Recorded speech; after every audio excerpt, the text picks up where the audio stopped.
Welcome to the lab, everyone. Go ahead and grab your lab coats, throw on those safety goggles, because today we are embarking on a really fascinating journey.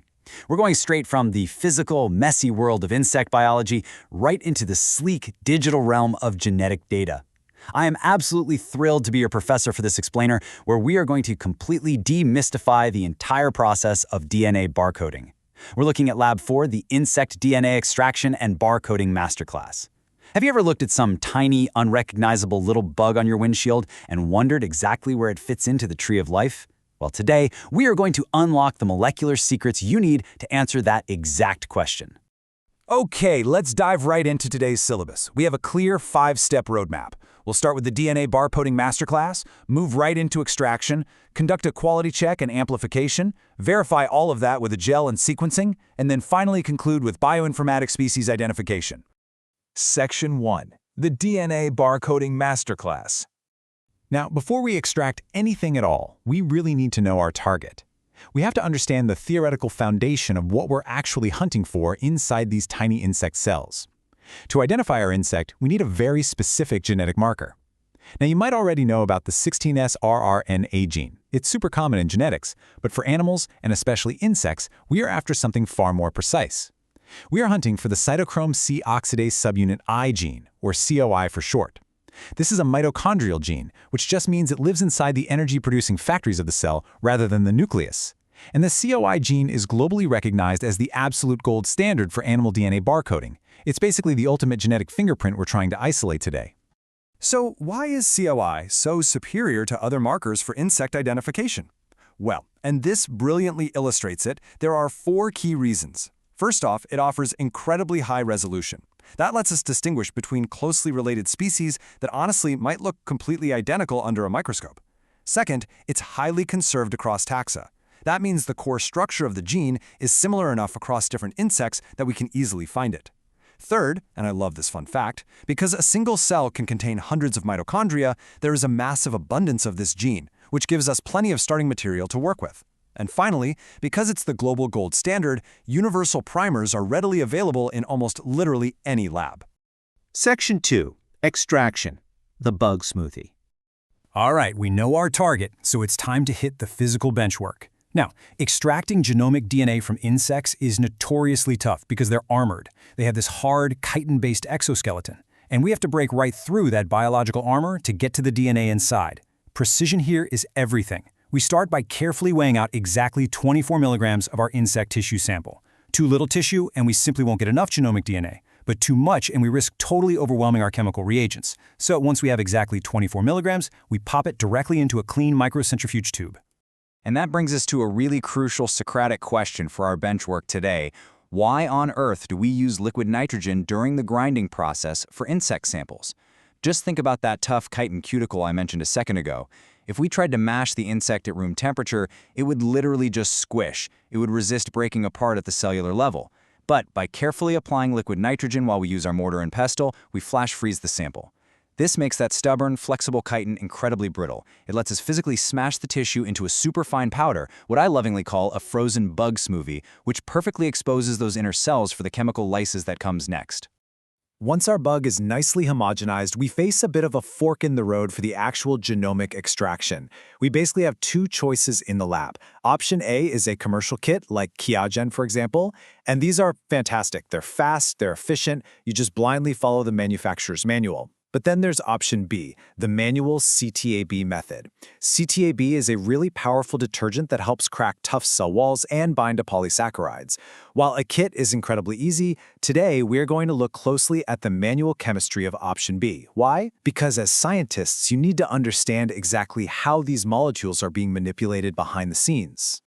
Okay, here's the manual CTAB protocol broken down into 4 really elegant chemical steps. First up is lysis. We add 600 microliters of CTAB buffer along with 20 microliters of protease K, and then we incubate the tube at 60 degrees Celsius for about 30 to 60 minutes. This bursts the cells completely open and breaks down the proteins. Step 2 is separation. Here we add chloroform and isoamyl alcohol, then we spin it in the centrifuge at 12,000 RPM for 10 minutes. This physically separates the DNA from all those crushed proteins and lipids. Step 3 is precipitation. We carefully transfer the top liquid phase into a brand new tube and add cold isopropanol. Another quick spin in the centrifuge forces the DNA to literally fall out of the solution. It forms this tiny, visible little pellet right at the bottom of the tube. And finally, step 4 is the wash. We rinse that pellet with 70% ethanol just to remove any leftover salts. Let it air dry and dissolve our newly purified DNA into sterile water. Section 3. Quality check and amplification. So extracting the entire insect genome, that's really only half the battle. Now we only want to isolate and amplify that one specific COI gene we talked about. To amplify it, we use polymerase chain reaction, or PCR. Let's pause for a quick review question here. In the PCR master mix, what is the exact role of DNTPs and Taq polymerase?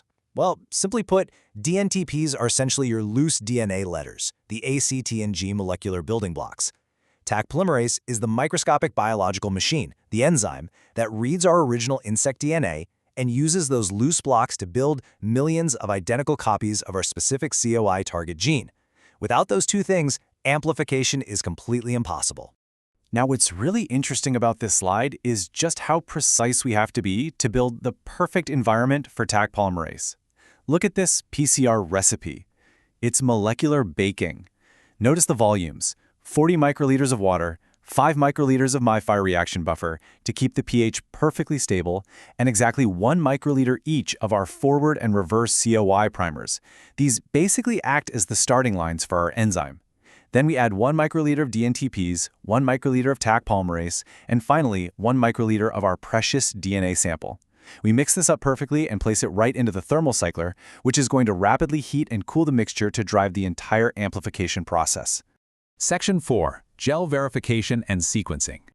Okay, the thermal cycler has finished its job, but good science requires strict quality control, right? Did our PCR actually work? Did we amplify the COI gene? Or do we just have a tube full of absolutely nothing? To check our work, we use gel electrophoresis. At 0 minutes, we prepare a 1% agarose gel. You can think of this like a microscopic obstacle course made entirely of jello. We mix 8 microliters of our newly amplified DNA with 2 microliters of loading dye so we can actually see what we're doing, and we load it into the gel. Then, we apply an electrical current of 100 volts for exactly 25 minutes. Because DNA naturally has a negative charge, it races through the gel toward the positive electrode. If our COI gene is present, it will group together and form a very distinct glowing band. Let me tell you, seeing that glowing band on the gel is easily one of the absolute most satisfying moments in the lab. Once we have visual confirmation of the band, we double-check the exact DNA concentration using a spectrophotometer called a nanodrop, and our physical benchwork is completely done. We can celebrate a highly successful extraction and amplification. The sample is then securely packaged up and sent off-site for Sanger sequencing. That's where specialized laser machines will precisely read the exact order of those A, C, T, and G letters that make up our insect's unique COI gene. Section 5. Bioinformatics Species Identification.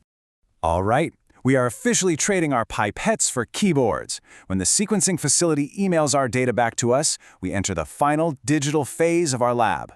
Let's move to bioinfo and see how this builds a strict 3-step bioinformatic workflow. Step 1 is BLAST, where we query international databases. Step 2 is alignment, using a tool called ClustralW to line our sequence up perfectly against the database matches. And step 3 is tree building, where the software calculates all the evolutionary distances to generate a visual phylogenetic tree. Let's look a little closer at that first step. What is the actual purpose of the BLAST step in our bioinformatic analysis? Well, BLAST stands for Basic Local Alignment Search Tool. Honestly, you can think of it as the ultimate global search engine for geneticists. It takes the sequence of our unknown insect and rapidly compares it against millions of known sequences in the massive NCBI GenBank database. It is literally hunting for the closest genetic matches on the planet, giving us our very first major clue as to what kind of insect species we pulverized back in step 2. After we take those top BLAST matches and align them neatly with our ClustralW tool, we feed all that data into our tree building software. And the final output is a phylogenetic tree. This diagram mathematically visualizes the evolutionary relationship between your once unknown sample and known insect taxa. By looking at exactly which branch our sequence lands on, we can officially identify our species. Class, we have successfully solved the mystery of our squished bug, tracing it from a physical laboratory sample all the way to its rightful place on the evolutionary tree of life. And that brings us to the end of our masterclass for today. But before we hang up our lab coats, I want to leave you with a final provocative thought. We spent today focused intensely on a tiny microcentrifuge tube, a few clear liquids, and a single microscopic barcode. But I want you to step back and ask yourself, what does a single insect's position on a phylogenetic tree reveal about the broader tapestry of global biodiversity and conservation? Every single time we sequence an organism, we are actively documenting the incredibly fragile, interconnected web of life on this planet, a web that we absolutely must understand if we ever hope to protect it. Thank you so much for joining me for this explainer. Keep asking brilliant questions, and I will see you in the next lab.